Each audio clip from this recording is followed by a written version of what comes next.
boa noite. Quem é que está chegando, vai me dando boa noite no chat. Vamos conversando enquanto todo mundo chega. Me digam de onde vocês são. Me digam de onde vocês falam. Eu estou aqui em São Paulo, no Embu das Artes, para ser mais precisa.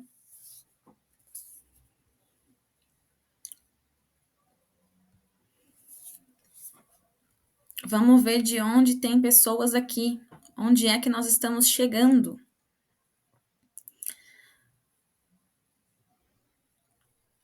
Contem para mim de onde vocês são, que eu quero saber. Ó, tem bastante gente de São Paulo. Várias cidades de São Paulo aparecendo aqui.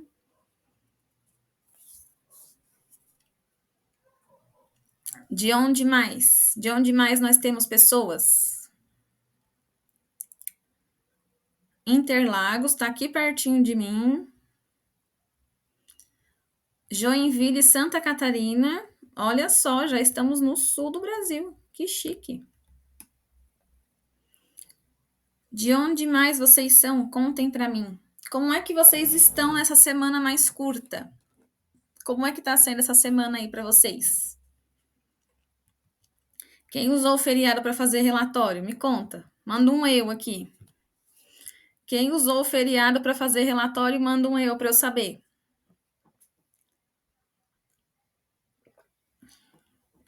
A gente não precisa, tá? A gente não precisa sacrificar final de semana, não precisa sacrificar feriado para fazer relatório. Vou explicar para vocês hoje, tá? A Cris falando que usou feriado para fazer relatório.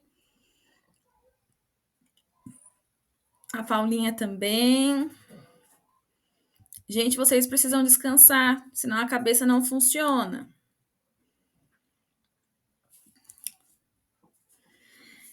E quem que já começou a escrever o relatório? E aí, na hora que você vai ler, você olha e pensa assim, nossa, que leitura chata. Com quem que já aconteceu isso? Você começa a escrever os seus relatórios, e aí você vai dar aquela lida para dar aquela conferida.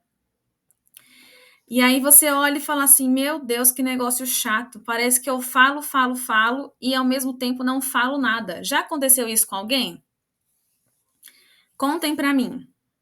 Se já aconteceu de vocês começarem a escrever o relatório, e aí vai ler para dar aquela conferida, e aí você percebe que a leitura tá chata.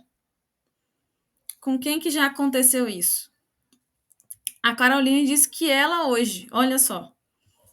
Eu não estou prevendo o futuro, tá? Nem o passado. Isso acontece com todas nós. Isso já aconteceu com todo mundo. Mas também não precisa ser assim. Então, vamos começar a falar de relatório de fato? Por que é que a gente escreve? Por que a gente escreve relatório? Por que todo final de semestre a gente precisa fazer um relatório? A primeira coisa que a gente precisa tomar consciência, que a gente precisa entender, é que a gente escreve para comunicar a aprendizagem. Então, é por isso que não faz sentido quando a gente começa a ler e tá chato. Porque é um documento que fala de criança. E criança é sinônimo de quê? Mandem para mim no chat. Criança é sinônimo de quê? Quando a gente fala de criança, lembra o que para vocês? Contem para mim no chat. Quando a gente fala de criança, no que vocês pensam? Qual que é a primeira coisa que vem na cabeça quando a gente fala assim, vou ler algo que fala de criança? O que vem na cabeça de vocês? Quando a gente pensa assim, olha, vou ler aqui esse documento e ele vai me falar sobre uma criança.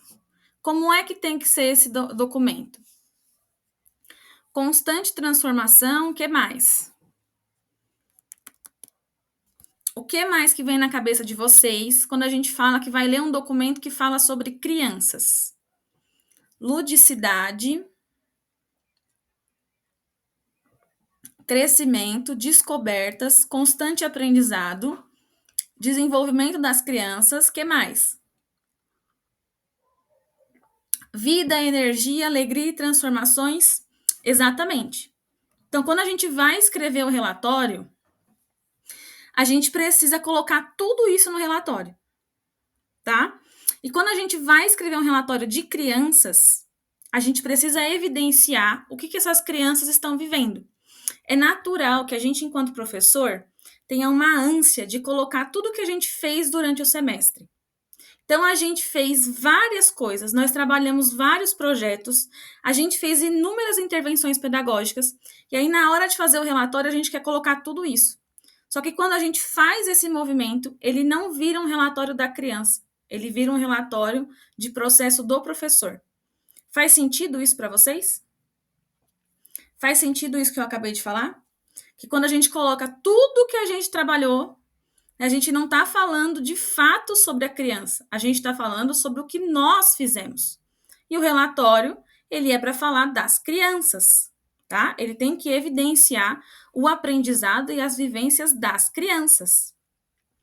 Então, é primordial que quando a gente vá fazer um relatório, a gente coloque ali como é que tem sido as interações e as brincadeiras dessas crianças.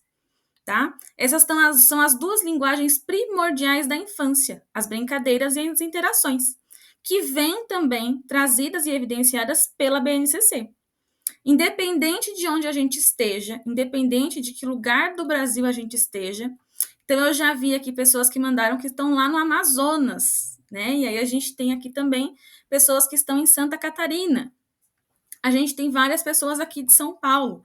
Então, independente se a sua rede tem documentação própria ou não, se a sua rede é pública ou particular, a gente precisa seguir o que está posto na BNCC, tá? Porque ele é um documento nacional.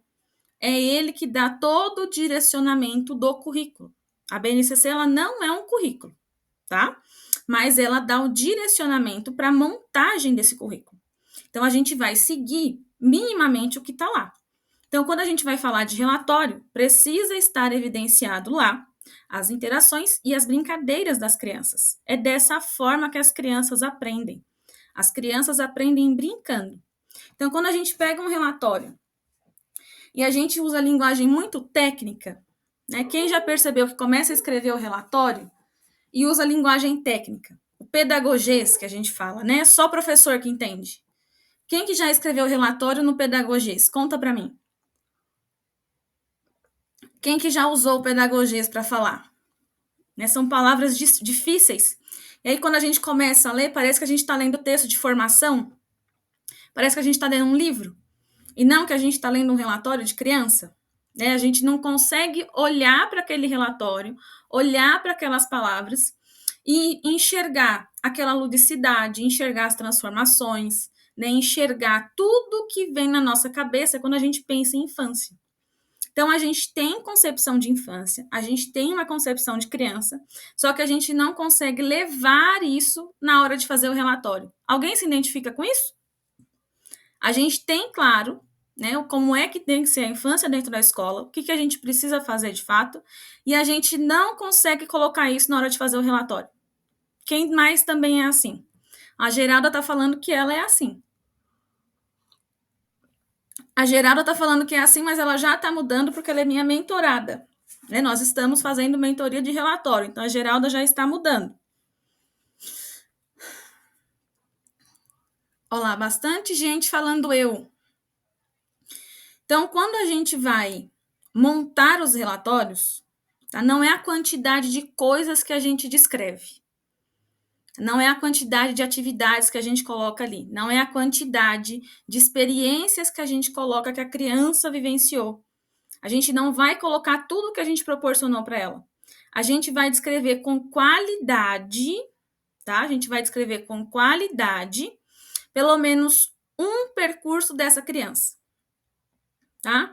Crie só um. Se você fizer um bem feito, o seu relatório não volta da coordenação e você não precisa perder horas fazendo, tá? Você não precisa perder final de semana fazendo, você não precisa perder feriado fazendo. Então, se você faz um relato, né? Se você evidencia ali um processo com qualidade dessa criança, os seus relatórios estarão perfeitos, tá? Então, qual que é o maior erro que a gente faz na hora de fazer o relatório? Querer colocar tudo que a gente fez durante o semestre, tá? Então, a gente vai evidenciar o processo da criança.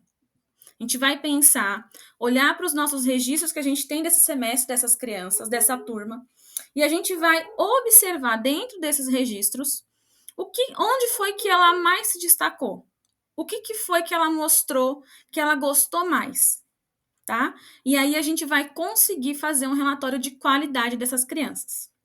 Tudo bem, pessoas? Ficou claro essa primeira parte para vocês?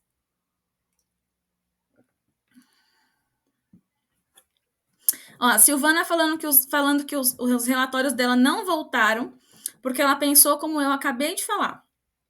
É isso mesmo, tá? Quando a gente pensa em evidenciar o processo da criança, os relatórios não voltam, tá? E aí, quando a gente entende, de fato, como é que a gente faz isso, a gente não precisa ficar perdendo horas na frente do computador, sentado assim, esperando uma iluminação divina cair na cabeça para a gente começar a escrever, tá? Quando a gente tem claro para a gente como é que a gente faz os relatórios, como é que a gente evidencia os processos das crianças, a gente não sofre. Relatório não é para ser sofrido. É normal que a gente tenha preocupação. Então, a gente tem a preocupação de elaborar, a gente tem a preocupação de entregar na data certa, a gente tem a preocupação de evidenciar o aprendizado da criança, tá? Mas a gente não precisa sofrer com isso. Mas como iniciar bem um relatório? As palavras corretas. Não tem palavras corretas, tá? Relatório não é dicionário. O relatório ele não é um dicionário para ter palavra certa e errada. Como é que a gente faz para fazer um relatório, né, que evidencie o percurso da turma, o percurso coletivo? Como é que é o relatório de vocês? Vocês fazem em duas partes? Eu faço em duas partes. Eu tenho uma parte que é coletiva e uma parte que é individual de cada criança. O de vocês também é assim? Tem uma parte coletiva e uma parte individual? Contem para mim. O relatório de vocês, como é que ele é feito? O meu tem uma parte que é coletiva, tá? E uma parte que é individual. É necessário fazer uma introdução sobre os campos de experiência da BNCC? Nós vamos falar sobre isso, tá? Ó, parece que a maioria também é assim. Um coletivo e um individual. Então, como é que a gente vai pensar para elaborar esse percurso coletivo da turma? A gente vai considerar nessa aula o segundo semestre, tá? Porque sim, é diferente o relatório do primeiro semestre e o do segundo semestre, tá? Então, a gente vai considerar aqui uma palavra-chave, tá? Que eu sempre uso e que vocês já me devem ter ouvido falar. Contextualização. A gente precisa contextualizar. Como é que a gente faz isso, Cris? Como é que eu contextualizo? Você vai contar como que as coisas aconteceram, tá? Você vai tentar ao máximo descrever com uma riqueza de detalhes tudo o que aconteceu. Então, para a gente pensar o segundo semestre, como é que foi o retorno do recesso, tá? Primeira coisa que a gente vai colocar, como é que foi o retorno do recesso? Então, algumas unidades, principalmente que trabalham com bebês e com crianças muito pequenas, elas costumam fazer rituais de férias. O que é isso? As crianças levam ou um livro, um objeto, alguma coisa da escola para passar esse tempo de férias em casa. E aí, quando voltam, né, quando as crianças voltam do recesso, elas voltam com um relato da família, né, que vivenciaram ali com aquele objeto, com aquele brinquedo, ou se a criança é maior, essa criança volta contando algo que aconteceu com esse objeto, com esse brinquedo. Tá? Se esse for o seu caso, contextualize isso. Se isso não acontece na sua unidade, né? Se as crianças só foram para o recesso e voltaram do recesso, como é que a unidade se preparou para receber essas crianças? Tá? Então, como é que foi a chegada dessas crianças depois do recesso? Teve alguma ação coletiva da unidade? Você pensou em alguma coisa específica para a sua turma? Como foi que você pensou em organizar essas crianças? O que você fez na primeira semana quando você recebeu essas crianças? Tá? Então, a primeira coisa, contextualizar o retorno do recesso. E aí a gente aproveita aqui, faz essa contextualização e a gente também pode evidenciar aqui as concepções da nossa unidade.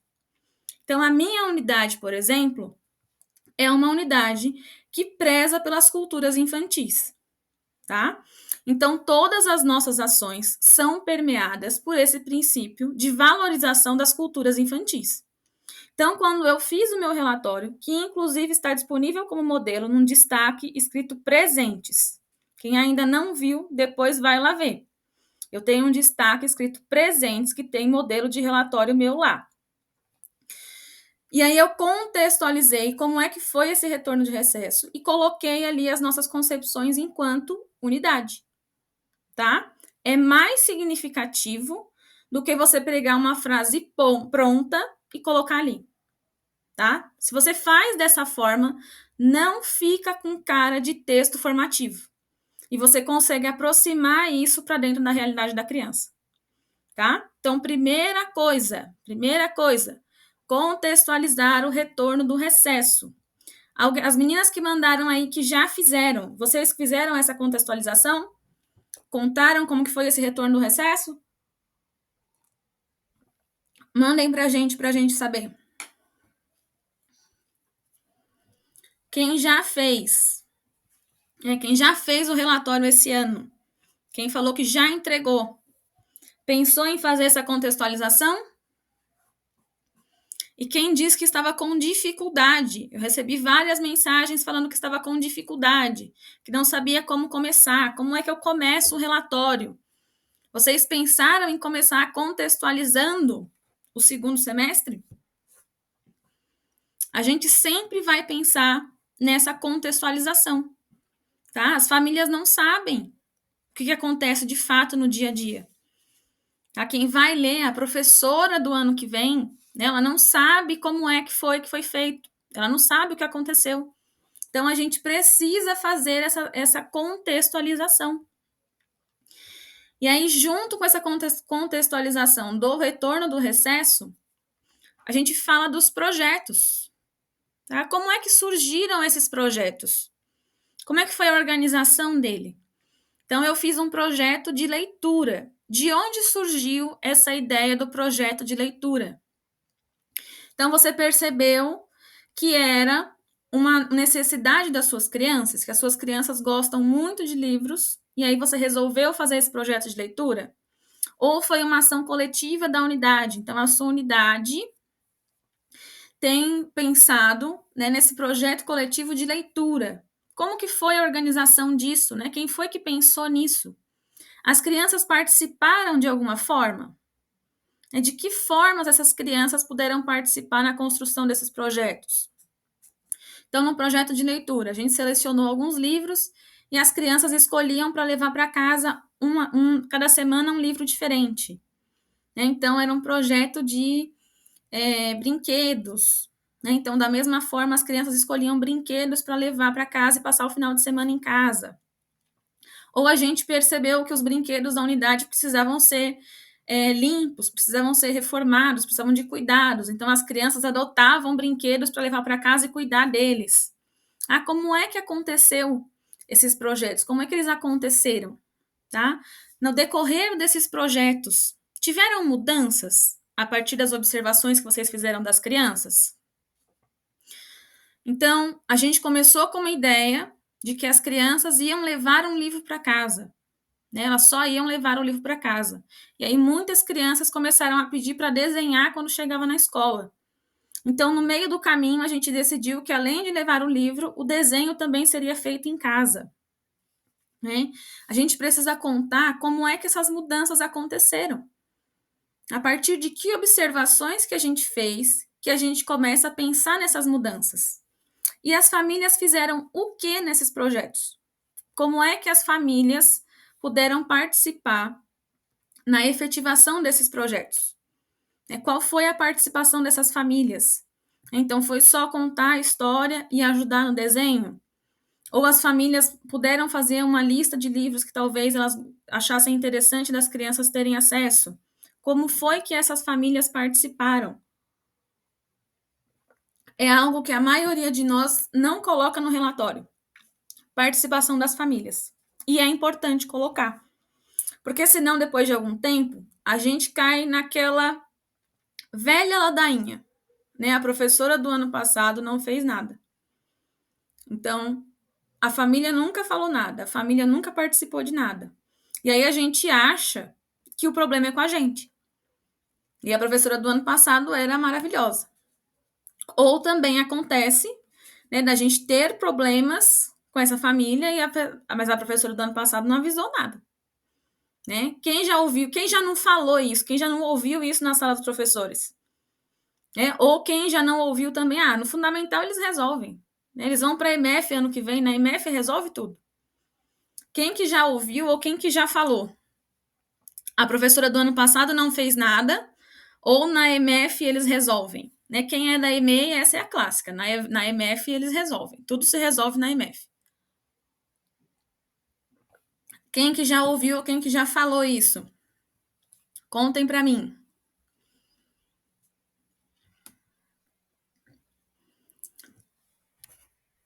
Contem para mim. Quem que já ouviu a professora do ano passado não fez nada?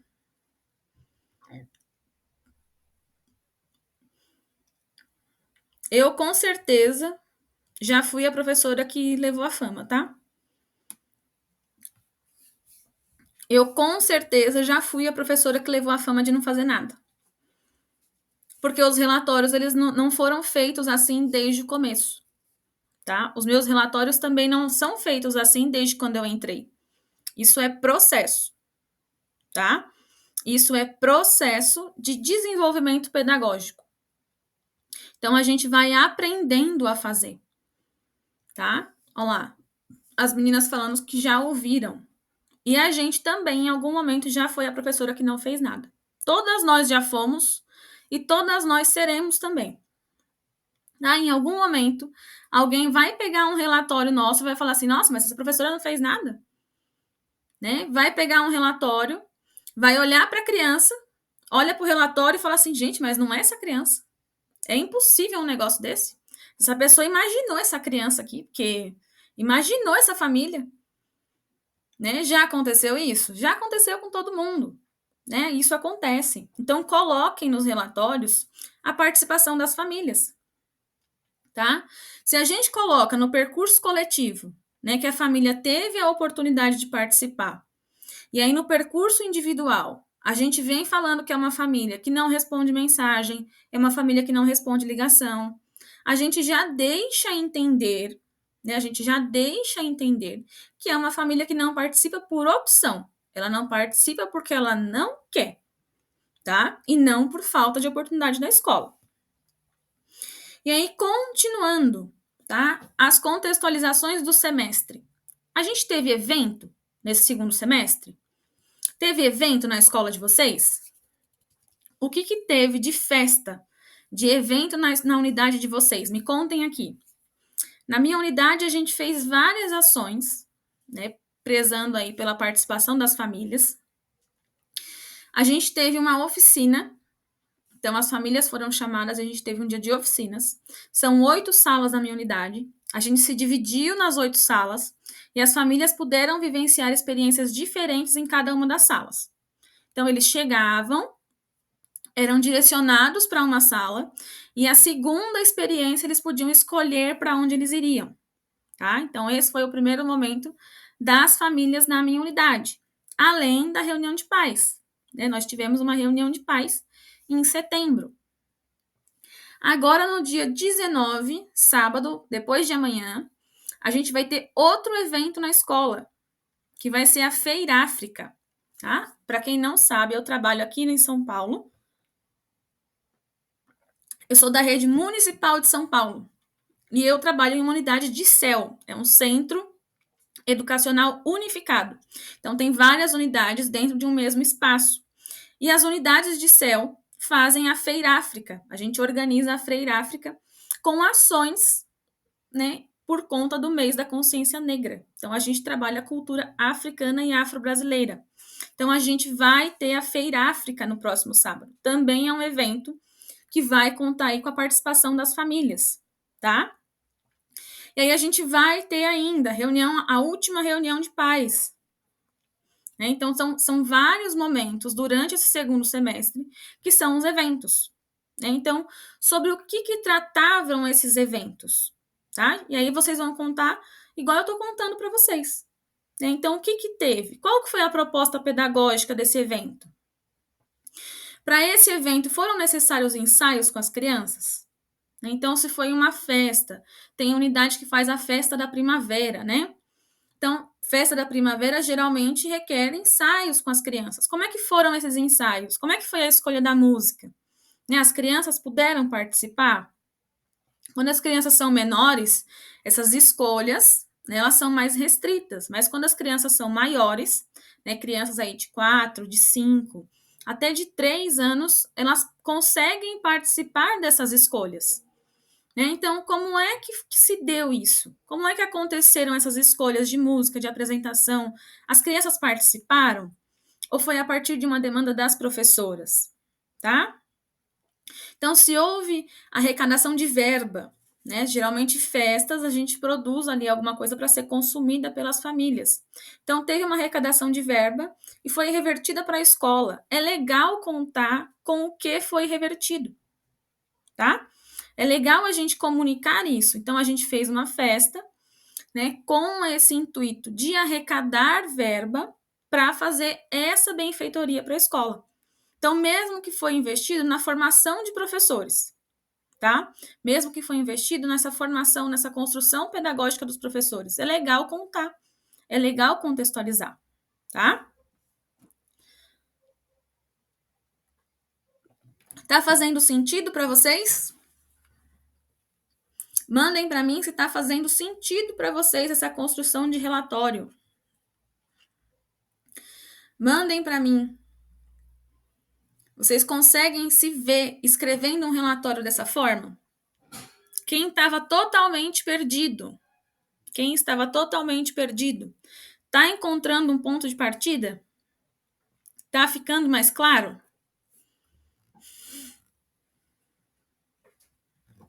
Mandem para mim que eu quero saber. Quem estava perdido, tá conseguindo se achar?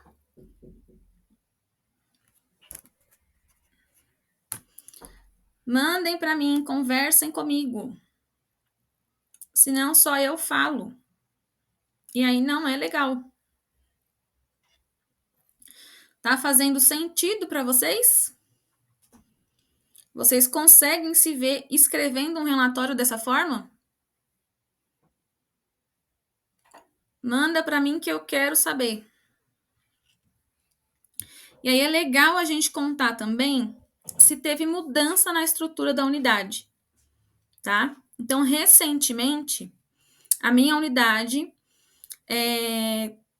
ela adquiriu alguns brinquedos que são inclusivos, né? Então, a gente consegue entrar com a criança da cadeira de rodas. Então, a gente consegue subir no brinquedo com a criança, tá? Eu sou a maior professora da escola, no sentido de tamanho mesmo físico, e eu consigo subir com a criança no brinquedo, tá? Eu consigo colocar a criança dentro do gira-gira para ela brincar.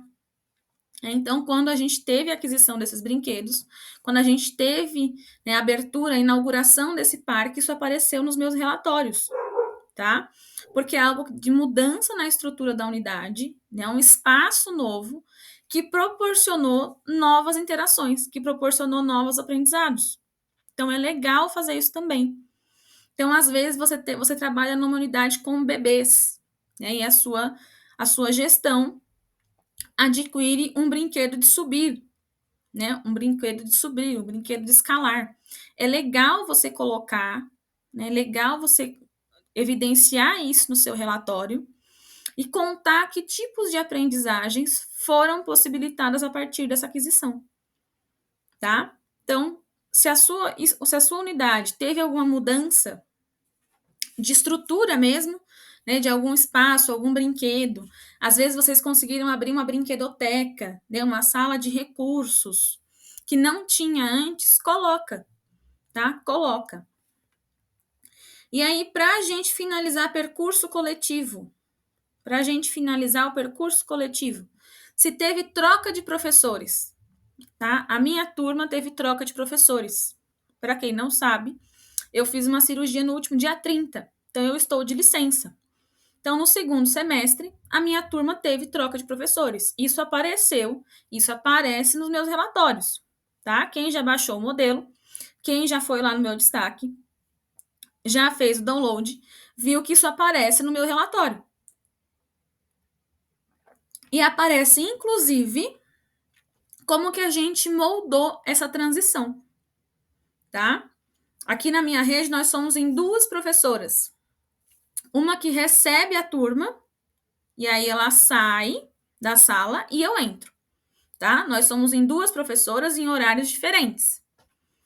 Então, a turma teve troca nos 2 horários, tá? Tanto da professora que recebe, quanto da professora que ficava com eles depois. Então, isso aparece no relatório, tá? Isso aparece, porque são trocas importantes, tá? Na minha turma, eu tenho criança autista, né? Então, é importante colocar isso no percurso coletivo, porque a forma como esse autista vai reagir a essa troca de rotina vai interferir no desenvolvimento de todo mundo, tá? Vai interferir na forma como todo mundo interage dentro da sala de aula. E mesmo se você não tem um autista, tá? Às vezes você tem crianças que são muito emotivas, que são muito grudadas com você, tá? Então, é legal que isso apareça. São muitos alunos para realizar o relatório. Eu sei. Eu com 35 sei disso, tá? Porém, né? É a nossa realidade. Então, a gente precisa fazer o quê? Um percurso pedagógico bem elaborado. A gente precisa pensar nos registros que a gente faz durante o semestre, para quando a gente chegar na época dos relatórios, a gente só organizar isso, tá? O relatório, ele não começa a ser feito agora em novembro. O relatório, ele é processo do semestre. E agora em novembro, ele é processo do ano, tá? O relatório de novembro, ele é processo do ano.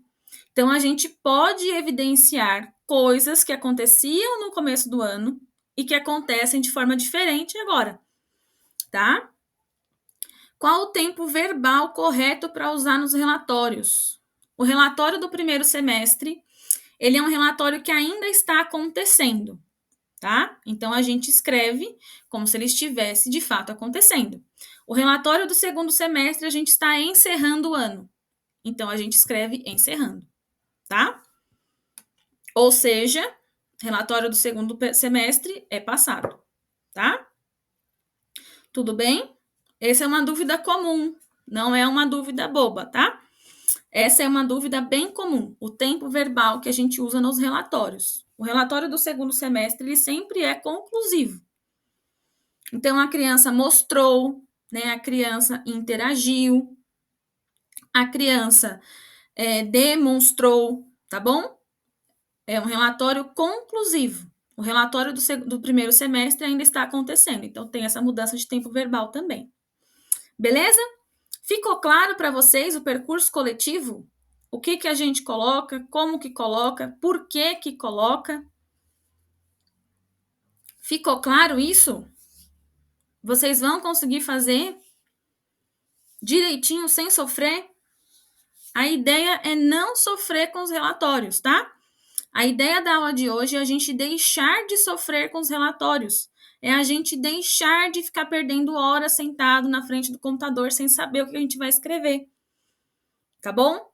A ideia da aula de hoje é a gente soltar o cabo de guerra com o relatório. E aí, se ele puxar, ele que vá sozinho, porque a gente já sabe o que a gente vai escrever. Tá? A ideia de hoje é a gente parar de sofrer com o relatório. O relatório não é para ser sofrido. O relatório é fechamento, é encerramento. Então, se a gente tem um percurso pedagógico vivido de forma, né, certa, de forma que a gente consiga só olhar para os registros e saber quem é as crianças, quem são essas crianças, é mais fácil na hora de colocá-lo no relatório, tá? Então, o processo pedagógico, o nosso processo pedagógico, os nossos registros pedagógicos, eles precisam ser bem feitos durante todo o semestre, tá? É muito triste quando a gente chega em novembro e o professor fala que não tem condições de falar sobre a criança. Porque o relatório de novembro, ele é um relatório do ano. A gente não precisa falar só do segundo semestre. A gente pode falar do ano inteiro. Então, se você ficou um ano com a sua criança, você ficou um ano com a sua turma, e você não consegue falar sobre essa criança, você não consegue falar sobre essa turma, isso é, no mínimo, preocupante. Tá? Isso é, no mínimo, preocupante. Não é para acontecer dessa forma. Tá bom? E como é que a gente faz o percurso individual dessas crianças? Tá? Como é que eu falo de cada criança? Como é que eu vou evidenciar essas aprendizagens de cada criança? Muito mais do que no percurso coletivo, a gente vai contextualizar.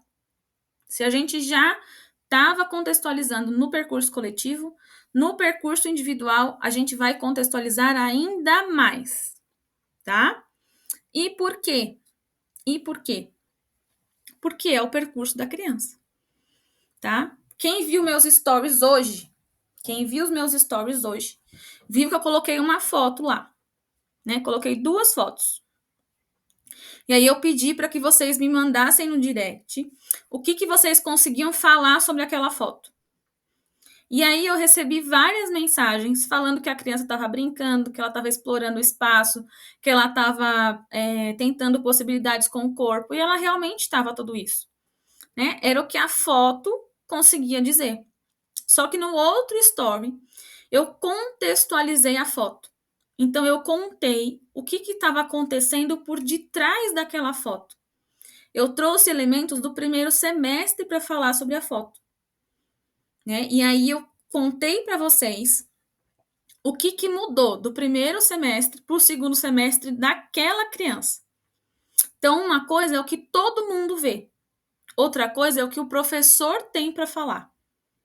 E no relatório, vale o que o professor tem para falar. Só que o professor precisa falar. Tem coisas que, se a gente não contar, ninguém vai saber. Que é o caso do meu story de hoje, tá? Se eu não contar para vocês o que tinha por trás daquela foto, vocês não iriam saber. E aí também é polêmico, né? Também é polêmico. Porque quem descreve a criança? Ela gosta de brincar, ela conversa bastante, ela come tudo que a gente oferece, ela gosta muito de brincar com as bonecas. A gente fala isso de quem? Eu falo isso dos meus sobrinhos, né? Eu falo isso de uma criança que eu minimamente conheça ela. Não é um relato que a gente espera do professor, tá? E o que falta no relato do professor? Essa contextualização. Né? Contar essa história que está por trás, criar esse enredo em torno daquela aprendizagem que você está tentando evidenciar, tá? Então, quando a gente contextualiza, é muito mais fácil de você olhar e você enxergar a sua criança, e você enxergar a aprendizagem dela. Se a gente só fala que ela gosta de brincar, a gente está fazendo relato de tia, a gente está fazendo relato de vó, tá? E esse não é o nosso papel. O nosso papel é pedagógico. Então, a gente precisa contar quais foram os processos pedagógicos que estavam por trás desse brincar. Então, se a criança gosta muito de brincar com a boneca, todos os dias ela vai e ela pega a boneca, ela alimenta essa boneca, ela cuida dessa boneca, ela leva a boneca para passear.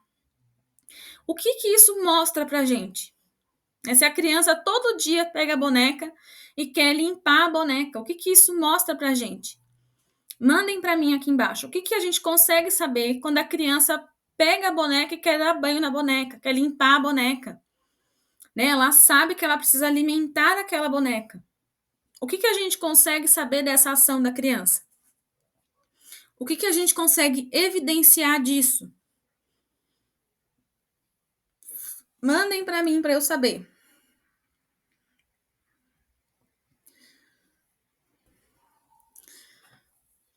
Mandem para mim para eu saber.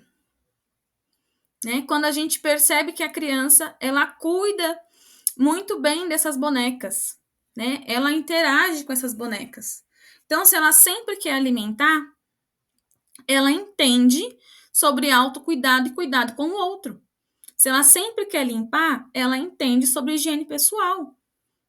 Tá? Se ela pega a boneca e ela segura a boneca ali para passear pela mãozinha e não pelo pé e não pela cabeça, ela tem minimamente conhecimento sobre noções corporais, tá? Então, a gente tem o que relatar a partir dessas interações, tá? A gente tem o que relatar. Ó, vocês estão falando aqui hábitos de higiene, possui autonomia, vive a realidade da sua rotina em casa, tá?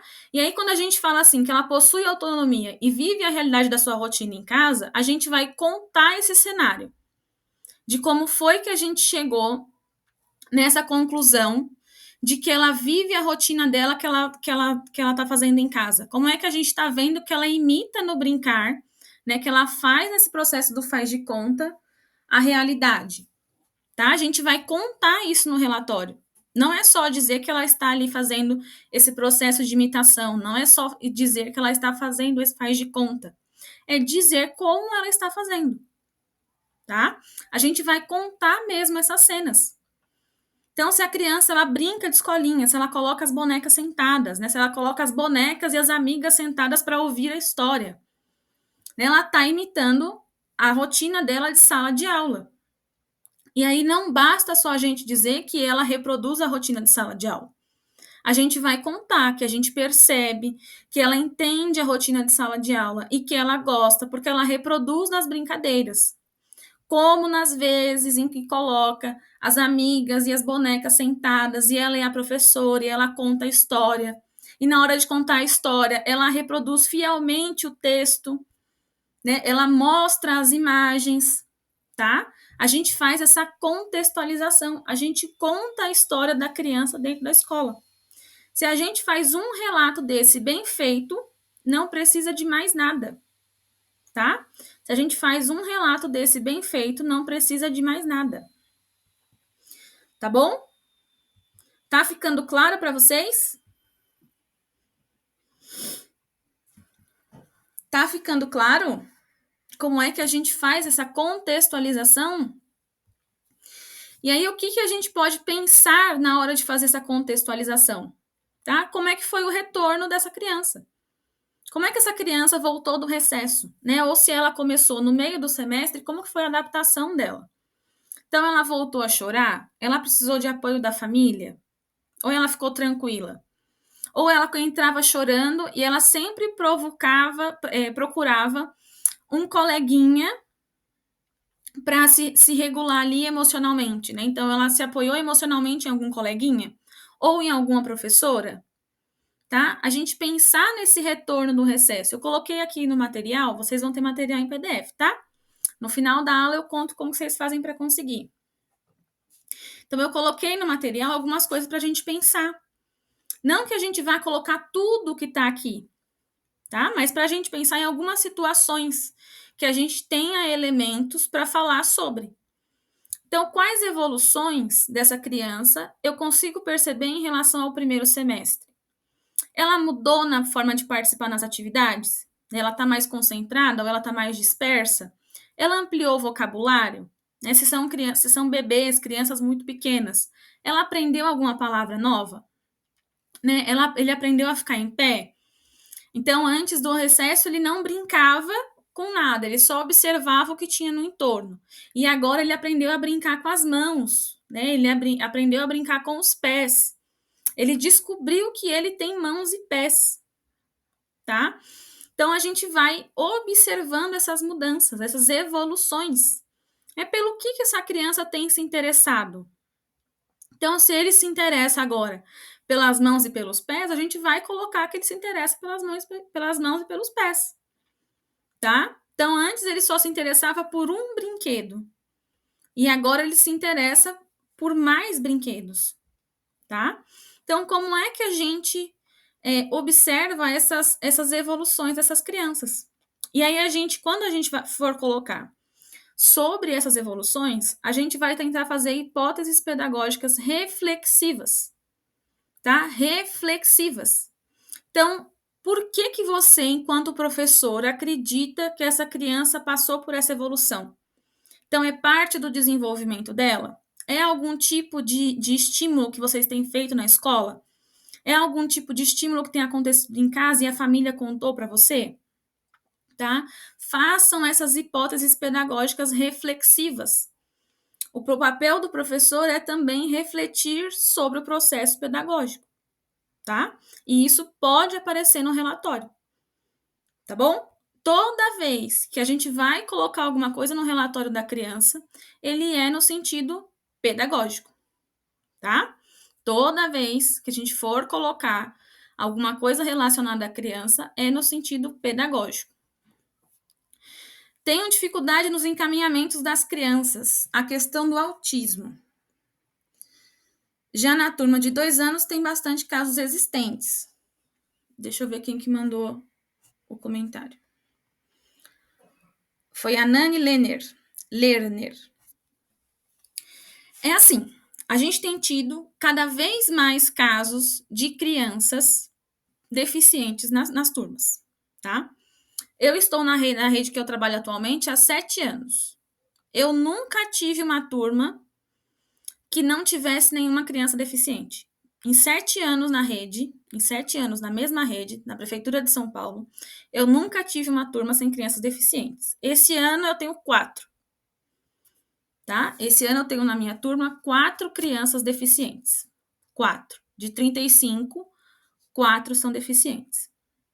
Cris, como é que a gente faz o relatório de uma criança deficiente? A criança deficiente continua sendo criança.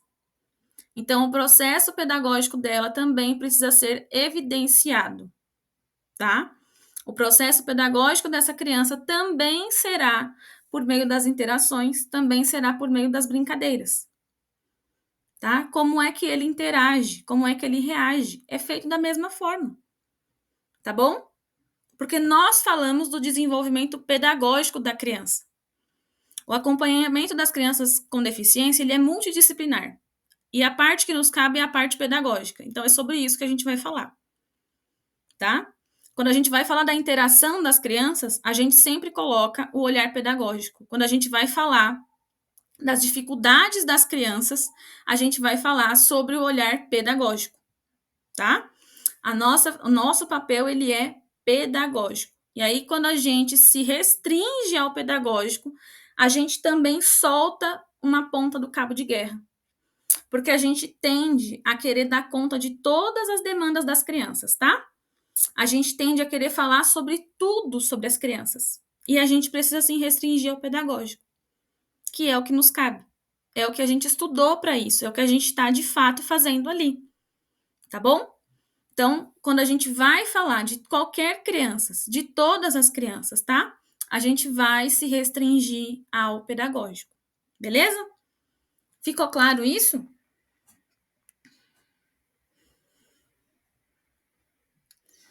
Não temos mediador ou cuidador. Também não tem. Tá? Na minha unidade, a gente tem uma estagiária. Na verdade, a gente tem 2 estagiárias. Seria uma para o período da manhã e uma para o período da tarde.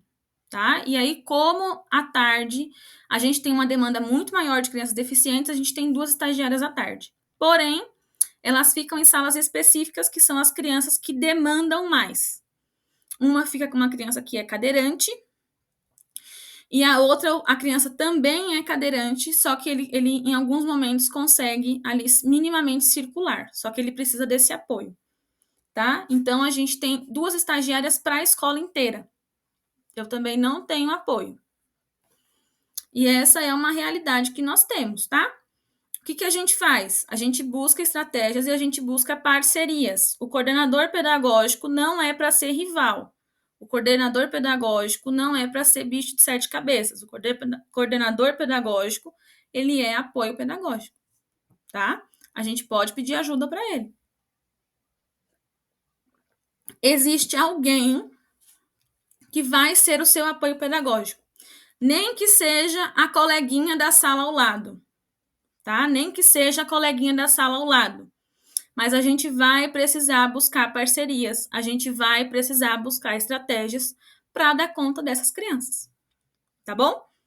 Então, na minha turma, várias vezes eu já precisei pedir ajuda para as coleguinhas para voltar com as minhas crianças do parque para a sala de aula, do parque para a unidade, tá? Por quê?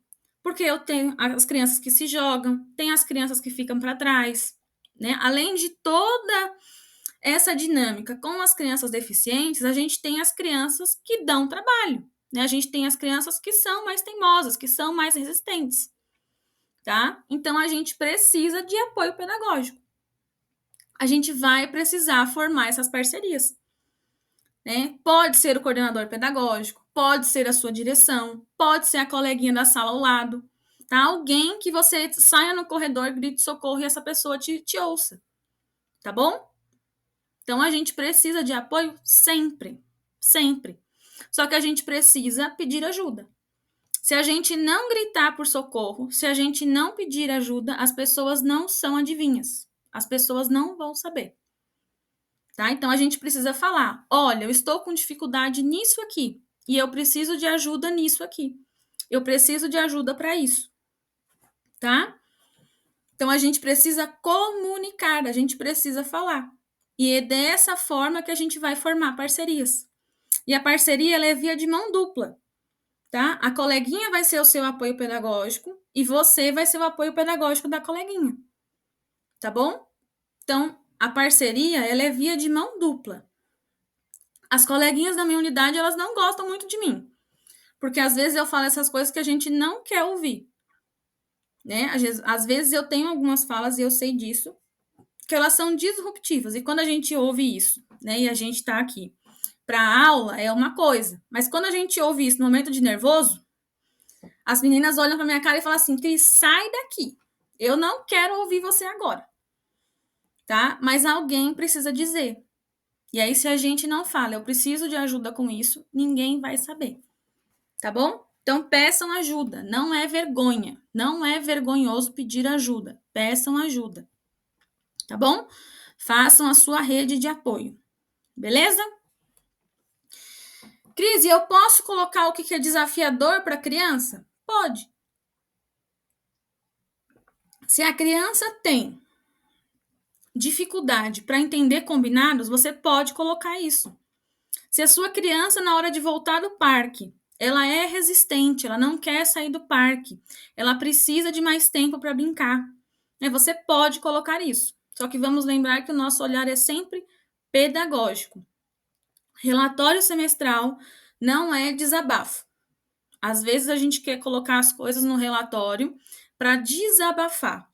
Então, aquela criança já deu tanto trabalho durante o semestre, aquela criança já causou tanto, né? Ela já te tirou do sério, e aí você precisa de um lugar para desabafar isso.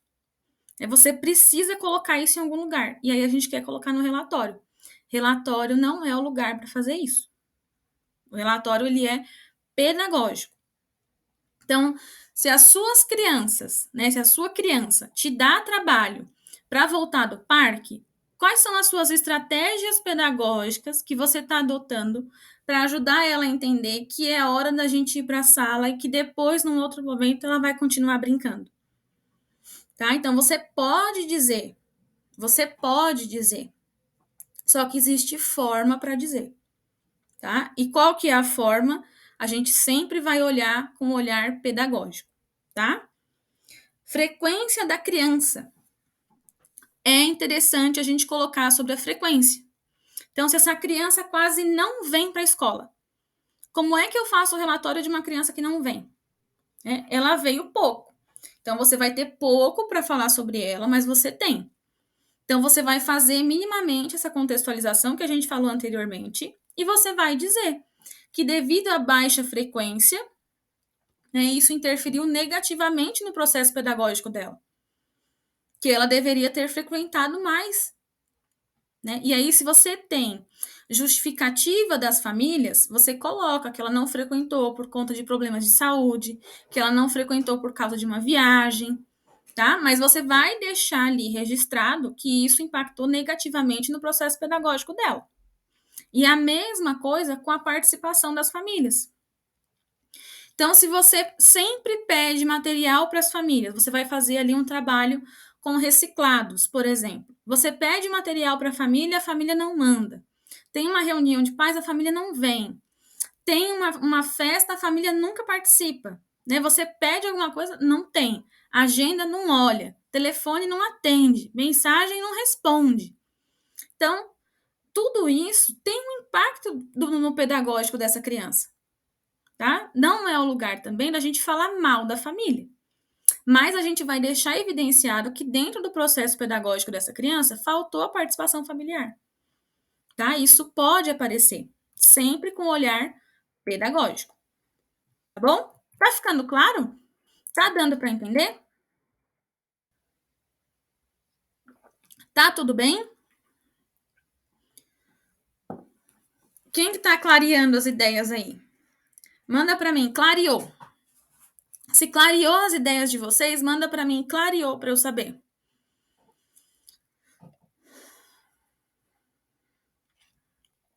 E quando a criança explora o balanço de diversas formas, principalmente deitada como se estivesse voando, como colocar? Você vai colocar que ela explora de diversas formas. Né? É algo que oferece risco para ela? Né? É algo que oferece risco para essa criança? Se é algo que oferece risco, você pode colocar que ela está em processo de aquisição, né, dela entender essas situações que causam risco para ela. Tá? Ela está nesse processo de entender o que é perigoso e o que não é. E aí, se você sempre faz combinados com essa criança, se você sempre relembra com ela os combinados, você pode colocar que você precisa sempre reforçar os combinados nesse sentido, tá? Mas pode aparecer. Bastante gente dizendo que clareou. Que bom. Fico feliz.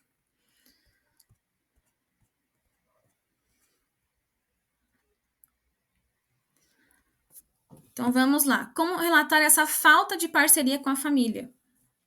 Você vai colocar que você tentou os contatos, né? Você tentou a parceria com a família e não teve resultado, não teve resposta. Tá? A gente sempre vai escrever de forma respeitosa, tanto com a família quanto com a criança.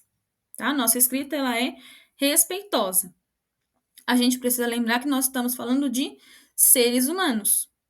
E aí a gente nunca vai colocar uma sentença, tá? A gente não vai sentenciar ninguém. Então, a gente não vai falar que a família é ausente. A gente vai dizer que naquele momento a gente não conseguiu firmar a parceria com essa família, tá? Que por algum motivo a gente não conseguiu atingir essa família, tá bom? E aí, quando a gente tem, eu recebi bastante casos assim no meu direct, tá? De crianças que a gente observa que podem ter alguma especificidade. O autismo foi o que ganhou disparado, tá? Então, Cris, eu acho que a minha criança tem autismo, mas a família é difícil, a família não quer saber, a família não colabora, a família não quer, né? Ninguém quer saber dessa criança. O que a gente faz? O professor sozinho não dá diagnóstico. A nossa função não é dar diagnóstico, tá? Mas a gente observa pedagogicamente. Então a gente sabe, né? A gente sabe de alguns sinais, a gente entende de alguns sinais. Então o que a gente faz? A gente evidencia eles no relatório. Tá? Então, quando você vai escrever o seu relatório, você coloca lá. Percebemos, se são duas professoras, você sempre vai escrever no plural, tá? Quem tem os modelos dos meus relatórios viu que está escrito no plural, porque nós somos em duas profissionais. Então, percebemos ou percebo, né? Percebi que o João não se sente à vontade para manter contato visual enquanto estamos falando com ele. Tá? Nós notamos, ou notei, que durante as brincadeiras, a maior parte do tempo, ele está sozinho. Tá? Você vai evidenciar isso. Tá? A gente vai deixar claro esses sinais. Tá bom? Então, a gente não vai laudar criança nenhuma, a gente não vai fazer diagnóstico, mas a gente vai deixar isso evidenciado. Tem várias pessoas falando que a live precisava ficar gravada. Isso é parte do meu conteúdo pago, gente. Então, não tem sentido eu deixar gravado, tá? Então, eu estou aqui entregando gratuitamente para quem se dispôs a estar ao vivo comigo hoje, tá? Mas não é algo que vai ficar gravado, porque faz parte do meu conteúdo pago. Então, não tem sentido, tá bom? Essas aulas elas vão acontecer toda quinta-feira, às 20 horas. Então, toda quinta-feira vai ter aula sobre um tema diferente, falando de educação infantil. Só que é só para quem estiver comigo, porque é parte do conteúdo pago. Então, não faz sentido que fique gravado, tá bom? Então, já marquem aí, quinta-feira, 20 horas, sempre vai ter aula, tá? Se programem para estar aqui, porque não vai ficar gravado. Tudo bem? Ficou claro aí o percurso das crianças? Ficou claro como que a gente vai falar? Ficou claro isso? Tá desfazendo o nó? Quem tá aqui hoje, eu não quero mais ouvir falando que sofreu com relatório, hein? Não quero mais. Ano que vem, quero todo mundo falando que já sabia o que ia colocar, que fez os registros direitinho durante o semestre. Tá bom? E aí, a gente já está finalizando, tá? E o meu último comentário vai ser com os registros por imagem, tá? Então, eu vou comentar sobre os registros com imagem. Como é que a gente faz para colocar fotos das crianças? É interessante que os relatórios tenham fotos. Por quê? Porque as fotos, elas evidenciam o que vocês estão contando. Então, quem acompanhou os meus stories e quem não viu, depois da live vai lá ver. Então, tem uma foto e tem um relato a partir daquela foto.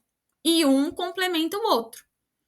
Tá? Então, não adianta você falar no seu relato, na sua parte escrita, que a criança gosta de brincar com a boneca, e aí, na hora de você pôr a foto, você coloca ela comendo.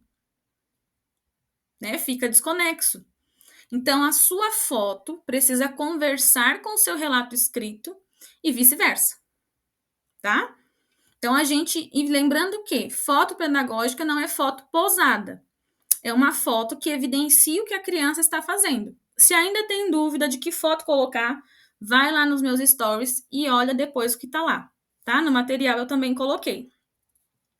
Então, se você vai falar, né? Se você está falando ali sobre algo da criança que ela gosta de brincar, que ela gosta de fazer, então, a coleguinha que mandou aqui da balança, né? É legal que você coloque uma foto dessa criança na balança, né? Faz um registro, tá?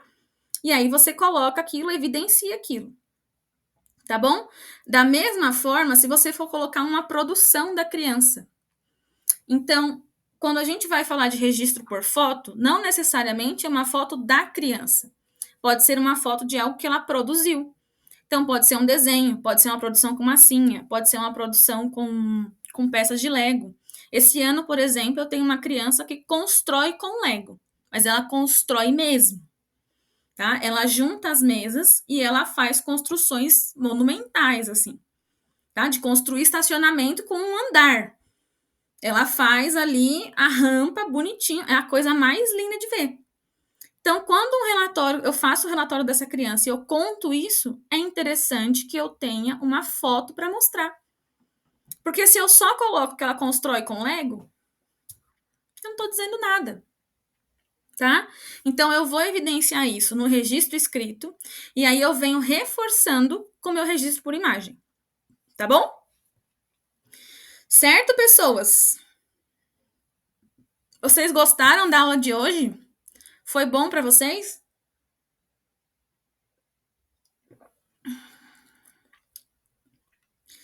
E aí, vocês devem estar se perguntando, né? Cris, como é que a gente faz para conseguir o material? Eu preciso do material dessa aula. Eu preciso para eu guardar. Eu vou colocar um post, a hora que a gente sair da aula, eu vou colocar um post lá no meu feed, falando sobre a aula de hoje. E aí vocês vão comentar no post o que vocês aprenderam comigo aqui hoje. Tá? Vocês vão comentar no post o que vocês aprenderam comigo. E aí no direct de vocês, eu vou mandar uma mensagem. E no direct vocês vão me responder uma palavra secreta. Tá? Vai ser o nosso código secreto. Por quê? Porque eu vou colocar a imagem lá no feed, as pessoas vão ver vocês comentando, as pessoas vão ver vocês comentando coisas ali que vocês aprenderam na aula. E alguém pode chegar e copiar um comentário, refazer ele com outras palavras. Como é que eu vou saber que vocês estiveram aqui de verdade? No direct, quando eu pedir o nosso código secreto, a nossa palavra secreta, tá? Qual que é a palavra secreta? Relatório, tá? Então, eu vou colocar um post no feed falando sobre a nossa aula de hoje. Vocês vão me contar nos comentários o que vocês aprenderam comigo aqui hoje. E aí, no direct, eu vou mandar a mensagem para vocês e vocês vão me mandar relatório. E aí, eu mando para vocês o link do material. Beleza? Ficou claro? Todo mundo anotou a palavra secreta? Nosso código secreto? Quem não anotou, anota, que eu só vou enviar o material para quem me contar o código secreto. Senão, não tem material. Tá? Então, eu vou colocar um post no feed. Vocês comentem lá o que vocês mais aprenderam aqui hoje. Tá? O que vocês aprenderam aqui que mais foi significativo. E aí, no direct, eu vou mandar uma mensagem para vocês, vou perguntar a palavra secreta e vocês vão me falar. E aí, eu mando para vocês o link do material. Tá bom, meninas? Dito tudo isso, tá? Dito tudo isso, a gente encerra a nossa aula de hoje. E aí, amanhã, eu espero todo mundo no meu story, porque eu vou abrir uma caixinha, tá? Vou abrir uma caixinha para eu saber sobre o que vocês querem a aula da semana que vem. Né? Vou pedir sugestão de temas para a aula da semana que vem. E aí, vocês me mandem na caixinha amanhã. Beleza? Combinado? Então, meninas e meninos, né? Não sei se temos meninos aqui. Boa noite para vocês. Espero todo mundo lá no post daqui a pouquinho, hein? Beijos!